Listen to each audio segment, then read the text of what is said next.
Hi, this is Ilma Art Studios photograph for today. A landscape with a very nice platoon of clouds and a barn, a very old barn. Hi, check my website at ilmaarts.com for more artworks and photographs. Today I'd like to share 2 Corinthians 5 verse 7. It says, "For we live by believing, not seeing." Here's my poem. Not by seeing, but by believing. What have you been praying for? Have you asked with much fervor? Are you patient enough to wait? Have you continued to grow your faith? We live by believing, not by seeing. We get responses only by trusting. Don't rely on your human understanding. Continue to hope. You'll soon be receiving. Here's my essay. Chapter 12 of Genesis narrates the story when God called Abraham to leave his native country, relatives, father's family, and go to the land he will show him. He was promised a great nation and that he will be a blessing to all families on earth. Will you be able to do what this old man did? He left everything familiar and followed God's call to go somewhere he has no clue about. Abraham's father, Terah, was 70 years old when he had Abraham, and he left Ur to head to Canaan, but stopped at Haran and settled there. Terah lived for 205 years and died while still in Haran. Abraham lived in Haran until he was 75 years old when God called him to head on to Canaan. He obeyed and continued to trust that God will fulfill his promise to him. He was 99 and childless when God made a covenant with him to give him countless descendants. He believed even without seeing. Prayer. Lord, give me faith like Abraham. Reflection. What and when was the greatest manifestation of faith in your life? It was a leap of faith for me to come to Canada. I married, although it was not faith that brought me to marry a Canadian, my first husband. It was loneliness and desperation that made me get to the internet and on a dating website, and then I married this man that I didn't know anything about. It wasn't a godly choice. It wasn't a godly way of I was not as hopeful. I was desperate to find somebody because I was getting lonely that my son was growing up.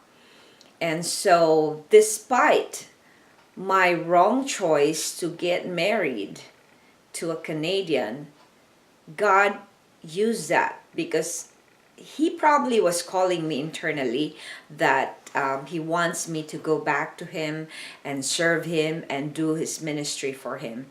And I did not. I did ministry for myself. I did my own stuff. I painted and I glorified myself for all the talents that I had.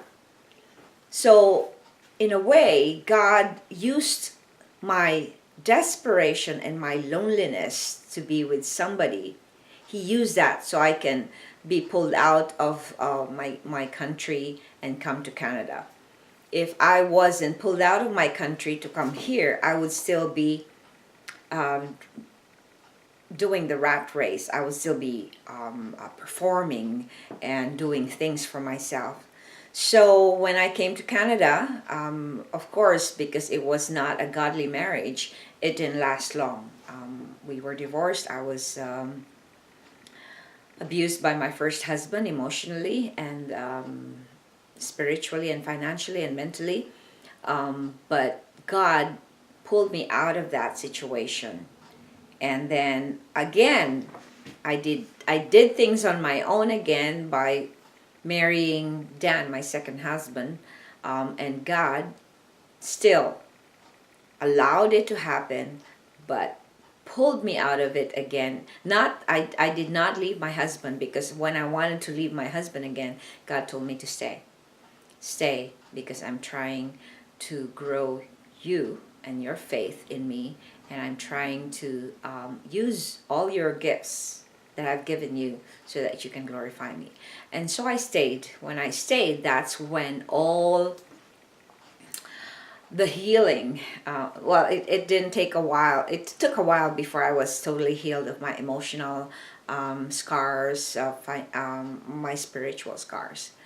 But it took me, I was 50 years old when I married Dan, but it wasn't until 4 years ago when I became very clear about what God's plan for me in my life is.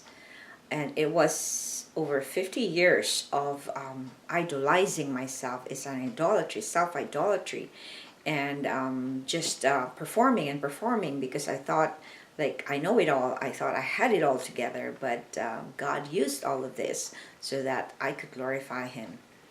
So I did not believe that I will go through all the traumas I went through as a child, but God pulled it out, helped me, healed me, brought me to Canada. If I didn't go to Canada, I wouldn't know I had post-traumatic stress disorder. I wouldn't know I had childhood trauma. I wouldn't know all these things. So it was when I went with my, when I got married to my second husband, all things started getting clearer, because he also had his own stuff. I had my own stuff.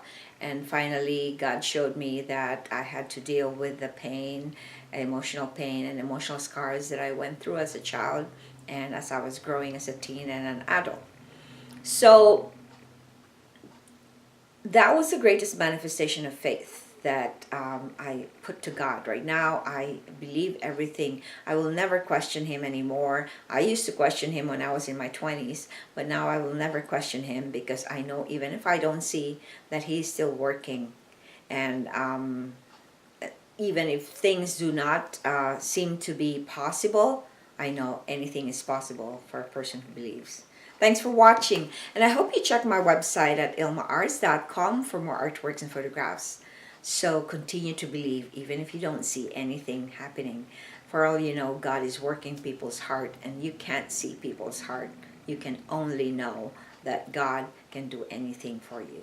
Have a great day, and I hope that you will have that courage to actually declare your faith to others, so that you will infect them with your trust in the Lord. Thank you.